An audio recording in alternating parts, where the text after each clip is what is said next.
নমস্কার বন্ধুরা, আমার চ্যানেলে আপনাদের সবাইকে স্বাগত।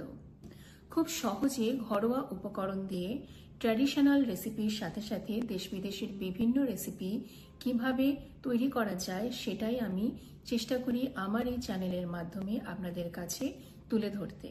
সেই রকমই একটি রেসিপি নিয়ে এসেছি আজকে আপনাদের কাছে।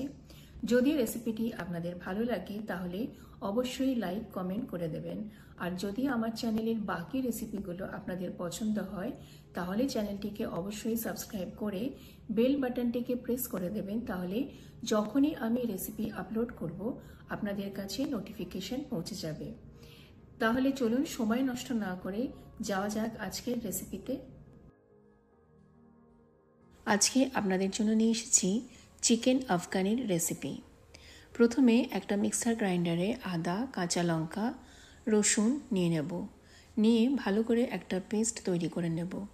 তারপরে একটা বাটিতে এখানে কিছু কাজু বাদাম নিয়ে জল দিয়ে কিছুক্ষণ ভিজিয়ে রেখে তারপরে এই কাজু বাদামের একটা পেস্ট আমরা তৈরি করে নেব।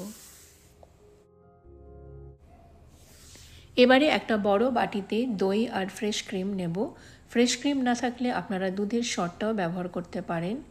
এরপরে আমরা আদা, কাঁচা লঙ্কা, রসুন বাটাটা দিয়ে দেবো। এর সাথে দেব গরম মশলা গুঁড়ো, ধনে গুঁড়ো, গোলমরিচের গুঁড়ো, স্বাদ মতো নুন, কাজু বাদাম বাটা আর কাসুরি মেথি। এইভাবে একটুখানি ড্রাই রোস্ট করে নিয়ে তারপরে হাত দিয়ে ভালো করে গুঁড়ো করে দিতে হবে। এবারে এই মিশ্রণটা আমরা খুব ভালো করে মাখিয়ে নেব। মাখানোর পরে এখানে আমরা চিকেনের লেগ পিসগুলো এইভাবে দিয়ে মাখিয়ে এটাকে আমরা রেখে দেব। প্রায় 2 ঘন্টা মতন যদি আপনারা রাখতে পারেন তাহলে কিন্তু খুব ভালো হয়। এই স্টেপটা অপশনাল, এটা না করলেও হয়। এটা করলে একটা বেশ তন্দুরি গন্ধ আসে। কয়লাকে জাস্ট গ্যাসের উপরে গরম করে এইভাবে দিয়ে ওপর থেকে ঘি বা সর্ষের তেল ছড়িয়ে রেখে দিতে হবে।